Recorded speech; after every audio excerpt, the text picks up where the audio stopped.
Bonjour à tous, me revoilà aujourd'hui pour vous présenter la dernière espèce de gecko.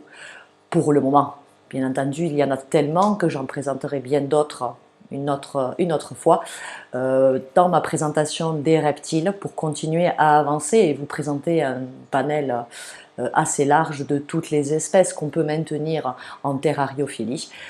Voilà, ce sera la dernière espèce de gecko, le gecko toqué. A tout de suite.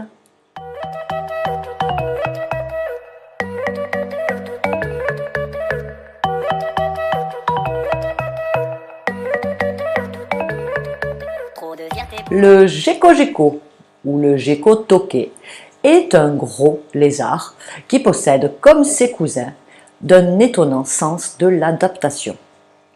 Il a conservé les traits des premiers sauriens. On le surnomme le gecko des habitations, car le toqué est un animal assez proche de l'homme, qui n'hésite pas à s'inviter dans les maisons. Il est également très doué de sa voix, notamment le mâle, qui pousse des cris étranges et très sonores. Ces cris les utilise pour prévenir tout intrus de sa présence au moment des amours, pour appeler en cas de détresse. Il va en plus toujours chercher à chanter, vocaliser, dans des endroits où il y a le plus d'écho. C'est rigolo. Ça lui offre une meilleure résonance. Vous n'avez qu'à écouter ce qui passe en ce moment pour vous rendre compte un petit peu des vocalises que ce gecko est capable de faire.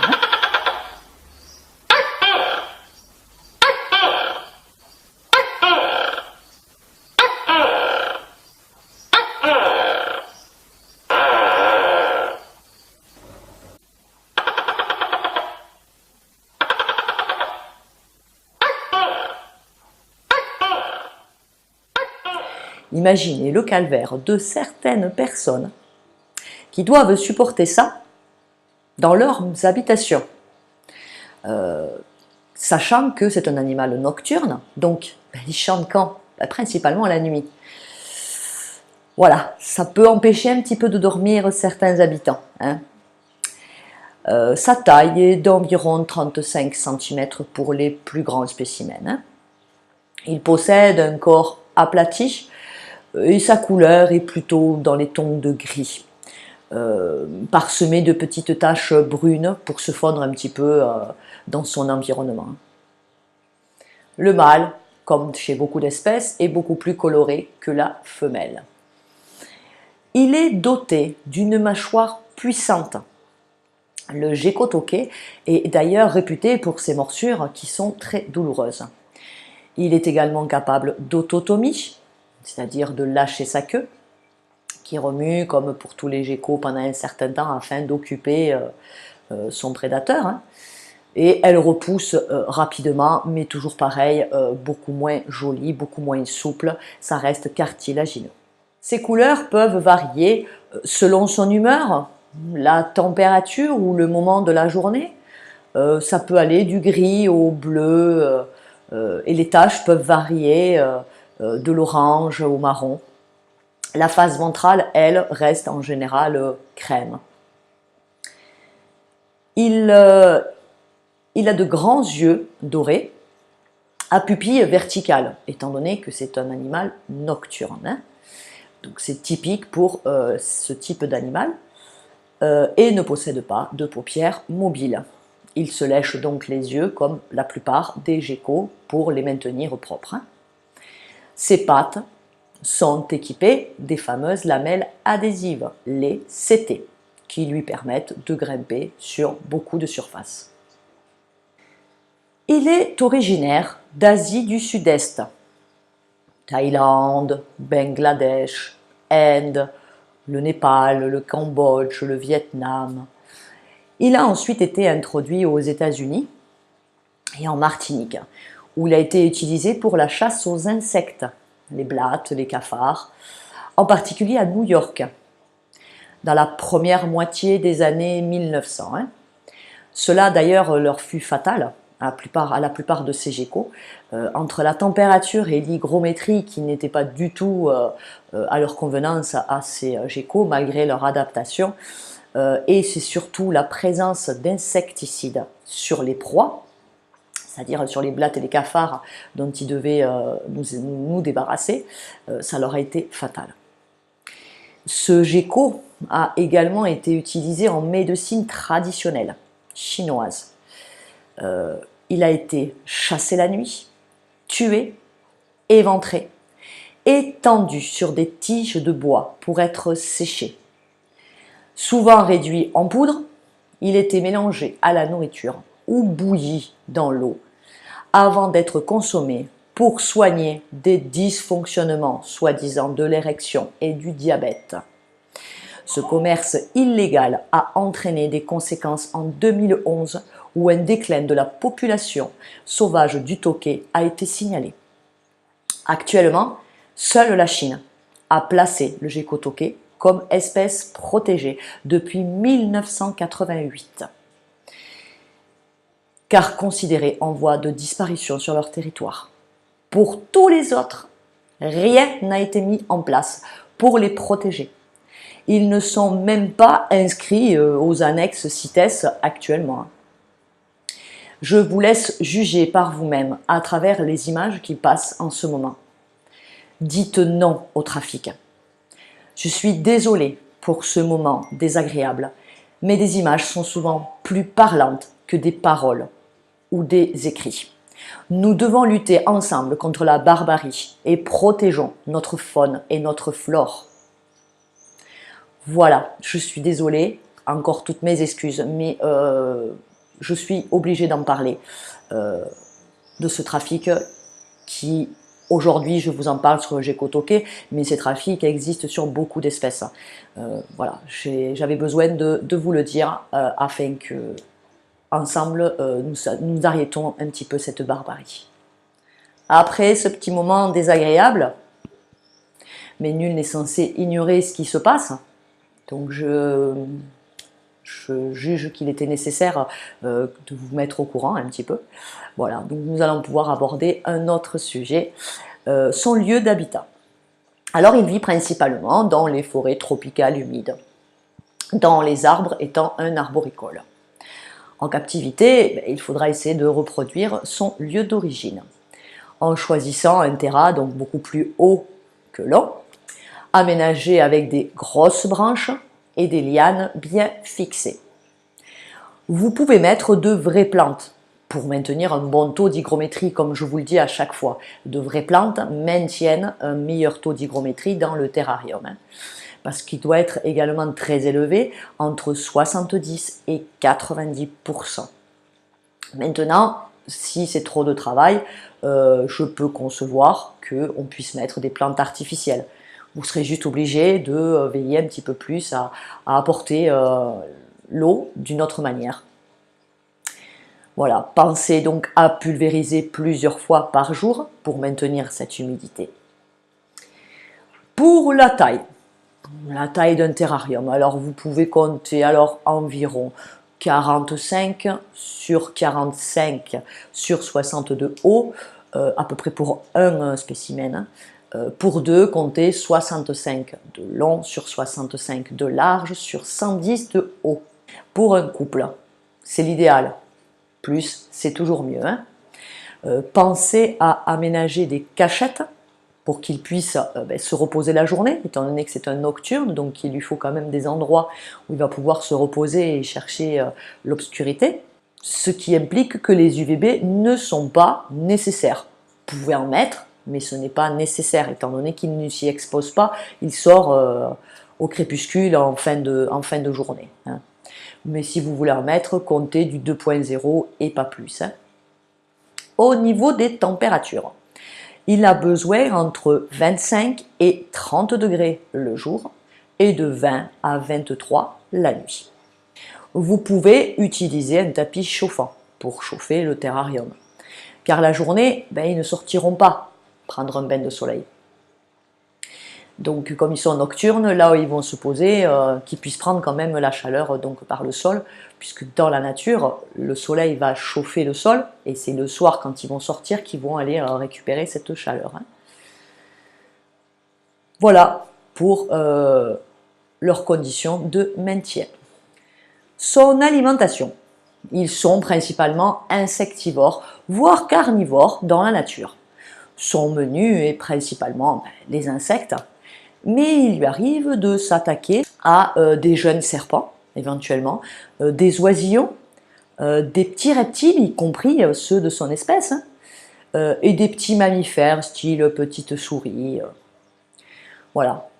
Sa technique de chasse, il rampe vers sa proie, il bondit sur elle et il s'en saisit avec la gueule. De là, il ne lâche plus sa proie, lui cognant la tête contre le sol jusqu'à ce qu'elle soit assommée. Il ne lui reste plus qu'à la déchiqueter avec ses petites dents acérées. En captivité, ce sont des animaux voraces qui ont tendance à l'obésité. Donc attention, distribuez avec parcimonie des grillons, des criquets, quelques moriots, des blattes. On peut aussi leur offrir des petits rosés de souris, décongelés à peu près une fois par mois, voire ponctuellement si vous constatez que votre gecko est trop maigre. C'est pas parce qu'il a tendance à l'obésité qu'il faut le mettre un petit peu au régime. Soyez cohérent. Regardez votre animal et vous saurez si vous donnez trop ou pas assez. Hein. Donc si vous sentez qu'un gecko est un petit peu trop maigre, quelques rosés de souris vont lui permettre, cet apport de protéines va lui permettre de reprendre un petit peu du poil de la bête. Ça peut arriver des fois après que la femelle ait pondu, qu'elle ait perdu énormément de poids, puisque ça l'a beaucoup fatigué. Donc vous pouvez, n'hésitez pas à lui donner des petits rosés qui vont lui apporter cet apport protéines, calcium qui est très très bien. N'oubliez pas, comme comme beaucoup de geckos, de parsemer votre nourriture de calcium en poudre pour leur apporter également le calcium. Hein. Et au niveau des moments où vous pouvez les nourrir, bien évidemment en fin de journée, tel le gecko léopard, puisqu'il est nocturne voire crépusculaire, donc en fin d'après-midi, début de soirée, est le meilleur moment où il s'éveille et il va chasser. La journée, beaucoup moins. Hein. Leur reproduction, elle commence à la sortie de l'hiver, à peu près entre février et mars, et dure environ 4 à 5 mois. Les mâles sont reconnaissables, toujours pareil, grâce aux pores fémoraux, présents au niveau de l'intérieur des cuisses, et du renflement qui se trouve à la base de la queue, qui est le logement des hémipénis. La femelle pond également 2 œufs, mais ceux-ci sont adhésifs. Donc attention, on ne peut pas les déplacer. C'est extrêmement dangereux puisqu'ils sont collés à la paroi.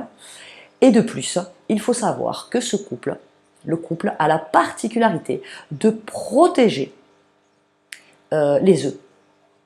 C'est-à-dire que voilà, ils vont vraiment se mettre en protection et si vous vous en approchez, c'est la morsure assurée. L'incubation varie suivant la température du pays. Environ 10 semaines, on calcule à peu près à 29 degrés.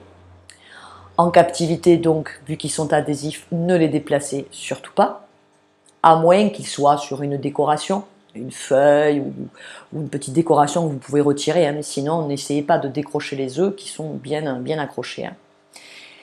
Et donc faites bien attention donc à vos doigts parce que les parents vont défendre leur progéniture. Hein. Les petits atteignent l'âge adulte environ vers 2 ans, comme la plupart des geckos. Hein. Et il vous faudra les séparer à peu près vers les 6 mois. Dans des petits terrains individuels. Car le gecko tokay est très territorial, voire même plus tôt que 6 mois. À vous d'observer, hein. Vraiment, c'est une observation de tous les jours. Quand vous sentez qu'il commence à y avoir rivalité entre les petits, séparez-les dans des terrains individuels. Et c'est un animal qui est extrêmement territorial. Donc au niveau des œufs, S'ils sont restés dans le terrarium et que vous n'avez pas pu les sortir, vous pouvez très bien les laisser éclore et les petits grandir avec leurs parents sans aucun problème, hein. Sachez quand même que à peu près à l'âge de 6 mois, voire même avant, suivant la patience des parents, il faudra séparer les petits des parents parce qu'il y a le risque que les parents les mangent. Voilà.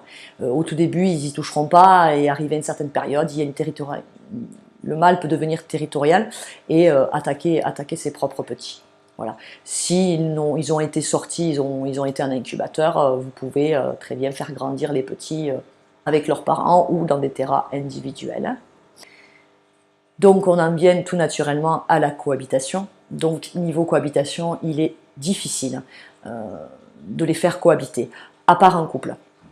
Dans la nature, on le trouve souvent seul ou en couple avec ses petits.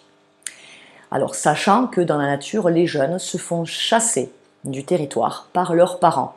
En particulier, bien évidemment, c'est le papa qui chasse ses petits, hein, lorsqu'ils ont atteint à peu près ce qu'ils appellent la maturité sexuelle, ce que je vous expliquais, aux alentours de 5-6 mois. Hein. Les jeunes chassés du territoire vont devoir trouver un nouveau territoire, se trouver un partenaire sexuel pour qu'ils deviennent parents à leur tour et qu'ils protègent corps et âme leur nouvelle progéniture à venir. En captivité, le territoire est trop petit. C'est pourquoi, comme je viens de vous l'expliquer, retirer les petits d'avec les parents aux alentours de cet âge-là, c'est-à-dire 5-6 mois, pour éviter ce problème. Parce qu'étant donné que le territoire est trop petit, dans la nature, ils chassent leurs petits à cette période-là. Dans un terrarium, ils ne pourront pas le chasser, il ne pourra pas aller plus loin que l'autre vitre. Donc c'est là qu'il y a danger et que les parents peuvent tuer leurs petits. En captivité, donc veillez à l'élever seul ou en couple. Mais uniquement au moment de l'acquisition. C'est-à-dire, vous achetez le couple en même temps et vous les incorporez ensemble dans un terrain tout neuf. Si vous achetez le mâle et vous incorporez une femelle quelques mois plus tard ou vice-versa, il peut y avoir souci. Voilà, donc réfléchissez bien au moment de l'acquisition si vous désirez un spécimen ou plusieurs. Son espérance de vie est d'environ 15 ans, mais certains peuvent vivre jusqu'à 20 ans. Son prix, vous le trouverez aux alentours de 30 €. Mais attention, malheureusement, ce sont le plus souvent des adultes importés et lourdement parasités, préférés des spécimens nés en captivité. Leur maintenance en captivité n'est pas très compliquée, mais je déconseille tout de même aux débutants, pour plusieurs raisons. La première, ils sont quand même agressifs, car territoriaux. Ils ne sont pas agressifs juste parce qu'ils sont agressifs, c'est parce que c'est un animal très territorial. Deuxièmement, il est peu manipulable, du fait qu'il est territorial. Troisièmement, les juvéniles sont plus sensibles que d'autres espèces et beaucoup moins robustes. Voilà. Et la quatrième raison, qui n'est surtout pas négligeable, ce sont les nuisances sonores qu'ils peuvent induire de par leurs cris. Comme je vous l'ai expliqué, il est nocturne, il va pousser des cris principalement la nuit. Posséder cet animal chez soi, pensez-y. Vous risquez de l'entendre, vous l'avez entendu au cours de cette vidéo, le cri que peut pousser le tauquet. À vous de bien le réfléchir. Ce n'est pas à prendre à la légère. Et puis, du fait, toujours pareil, qu'ils sont territoriales, leur agressivité peut les conduire à vous mordre. Ils ont une réputation quand même de mordeurs, avec une morsure qui est quand même assez douloureuse et qui a pu nécessiter pour certaines personnes une consultation aux urgences pour se faire recoudre. C'est pour vous dire, voilà, il a de bonnes petites dents à serrer, mettez-vous en sécurité. Pensez-y. Sachez que c'est un animal qu'on élève plus pour l'observation. cet animal est considéré comme sacré et porte-bonheur. En Malaisie, le tauquet est perçu comme un animal bénéfique qui mange les insectes nuisibles. Sa présence est même dans une maison est positive pour ces gens-là. On entend souvent dire s'il s'installe dans une maison neuve qui vient d'être construite, c'est un présage de prospérité. En Thaïlande, il y a une autre superstition. Ne quittez pas votre maison si vous entendez un tauquet hurler. L'animal, soi-disant, vous avertirait que quelque chose de mauvais risque de vous arriver. Voilà les croyances dans ces pays. À moins, tout simplement, que ce lézard ne se méfie de vous et vous fait juste une intimidation en prenant possession de votre maison. C'est son territoire. À vous de voir. Réalité ou pas, dans ces pays-là, il y a énormément de croyances sur cet animal. Voilà, ma série de présentation des geckos est terminée. J'y reviendrai dans quelques mois, j'y reviendrai. J'essaye juste d'avancer dans ma présentation de toutes les espèces qu'on peut maintenir en terrariophilie. Donc j'en présente 4 à chaque famille, histoire d'avancer quand même un petit peu. Et je vous présente les espèces les plus maintenues, les plus connues. Hein. Mais il en existe encore plein. Et au fur et à mesure que des nouvelles me marqueront, je ne manquerai pas de vous les présenter. Hein. Voilà. Je reviendrai la prochaine fois. Nous allons changer de famille. Nous allons parler des iguanidés. Donc je vais tenter également de vous présenter 3 à 4 espèces d'iguanidés qu'on peut maintenir ou qu'on maintient le plus souvent en terrariophilie.